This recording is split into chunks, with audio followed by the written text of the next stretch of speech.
Good evening everyone, I am Quoth, and tonight I'm going to discuss why you shouldn't play Warhammer in any of its forms, those being 40k, Age of Sigmar, and Horus Heresy.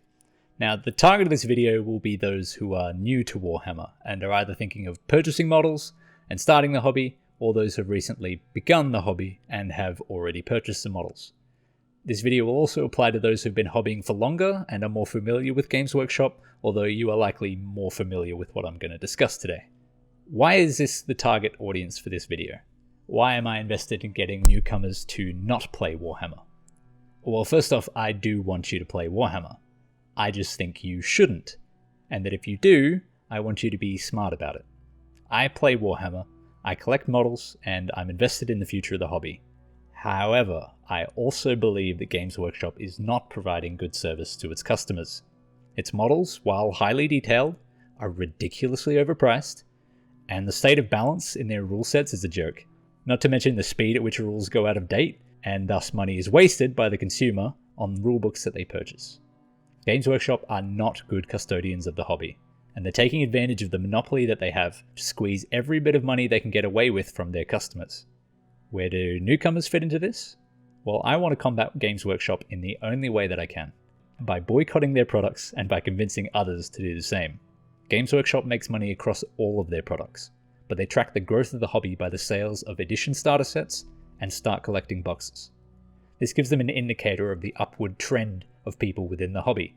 By limiting the sale of these boxes in particular, this has the largest chance of sending a message that customers will no longer put up with their overpriced models and poor rules management.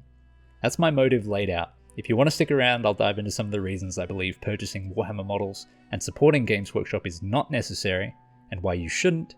Afterwards, I'll go into some things you can do if you still want to play Warhammer and purchase models, but not support Games Workshop in the process. For the rest of this video, I will refer to Games Workshop as GW. Now, why you shouldn't play Warhammer. So number one, it's overpriced.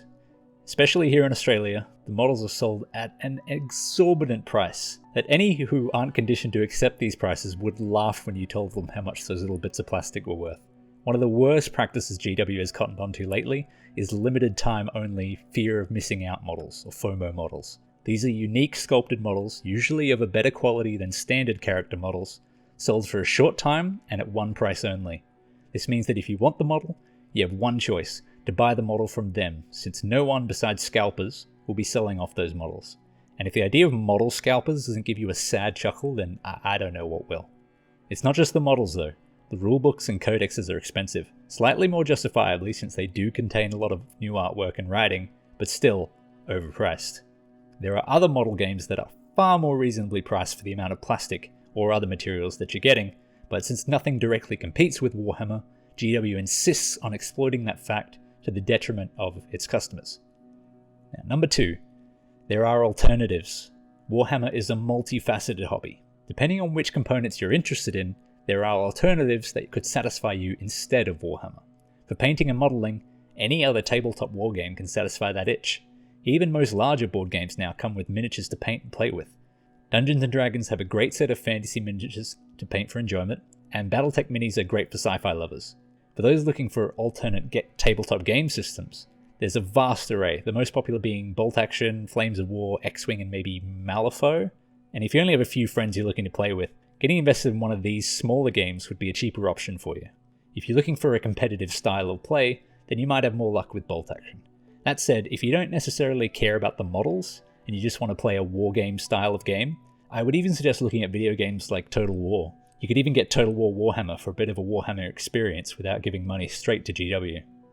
Now number three, supporting GW is unethical. GW is not a good company to its fans and customers. It seems to treat them with active disdain, and the fandom of Warhammer exists in spite of GW, not because of them. Last year, GW cracked down on content creators for Warhammer, making it very hard for people to make content that contained reference to its universes. This resulted in a lot of sacred cows for the community being cut down and prevented from continuing to make their fanworks.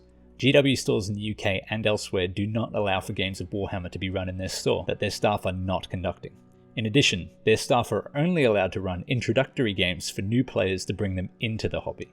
I will note this is not the case for my local GW store, but this is a known fact about GW stores. They do not want more invested fans in their stores, taking up the staff's time and putting off potential new players. GW consider people who have been in the hobby for a long time as time vampires when they're in the store, and train staff to deflect and push away these customers so that they have time to indoctrinate new players and get them to buy edition starter sets and start collecting boxes, which drive their KPIs, or key performance indicators. GW does not care about its players, only its bottom line, which is fair enough, right? It's a company. The issue is that this lack of care would usually be tempered by customers voting with their wallets and not purchasing products. GW, however, is able to leverage nostalgia for the older players to keep them hanging around and dangle enough shiny stuff to entice new players that they can get away with treating their customers like scum. But I still want to play Warhammer. I know, doesn't it suck? Unfortunately, Warhammer, and in particular 40k for me, is so compelling that I can't cut myself off from it.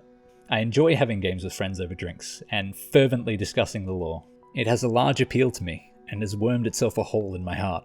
This wouldn't be a problem if the custodians of the hobby treated its customers and its product less like they were muck on the bottom of its shoes. Since they don't seem to be getting the message, then it's up to us to find ways to enjoy our hobby in spite of them, and remind them who's really in charge. That said, I'll dive into some tips on how to enjoy Warhammer without supporting GW. Number 1. Buy second-hand, third-party or 3D printed models. Here in Australia, there's a thriving second-hand market. I've seen just about every model from every Warhammer game system pass through the buy and sell pages here, and I'm sure it's the same elsewhere. Prices are usually 30 to 50% off or greater than GW's listed price, and I've never had issues with scammers. They do exist though, so be careful, but if you're really worried, you can pay the extra to not have the purchase listed as a gift through PayPal, so that you can get a refund if they don't come through with the goods. Buying secondhand gets somebody that did pay full price some of their money back, and means that the model economy remains the same size. You're not adding additional models into circulation, and so not filling GW's pockets. Another option is to buy third party. And when I say buy third party, I'm referring to buying models that GW does not stock. This includes alternative models that follow a similar style to GW minis, but are different, and also cheaper. Third party can also mean buying GW miniatures from a stockist that is not GW.